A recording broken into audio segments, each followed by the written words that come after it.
இயேசு கிறிஸ்துவின் நாமத்தினாலே நல்பின் வாழ்த்துக்கள். இன்றைக்கு அதே வார்த்தையில நீக்கிறீங்கன்னாக்கா மீக 2ஆம் அதிகாரம் 13ஆம் வசனத்துல தடைகளை நீக்கி போடுகிறவர் அவர்களுக்கு முன்பாக நடந்து போகிறார்னு வசனம் இருக்கு.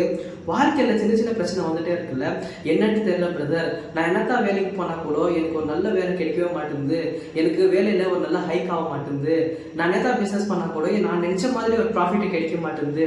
அதே போல வாழ்க்கையில நான் எவ்வளவுதான் கஷ்டப்பட்டு என்னதான் பண்ணாலும் எனக்கு எப்பவுமே கெட்ட பேர் தான் வருது, நண்பர்கள் கூட எனக்கு புரிஞ்சுக்க மாட்டேன்றாங்க, உறவினர் கூட எனக்கு புரிஞ்சுக்க மாட்டேன்றாங்க. யோசிச்சுட்டு இருக்கீங்களா? கர்த்தர் உங்களை புரிஞ்சுட்டு இருக்காங்க.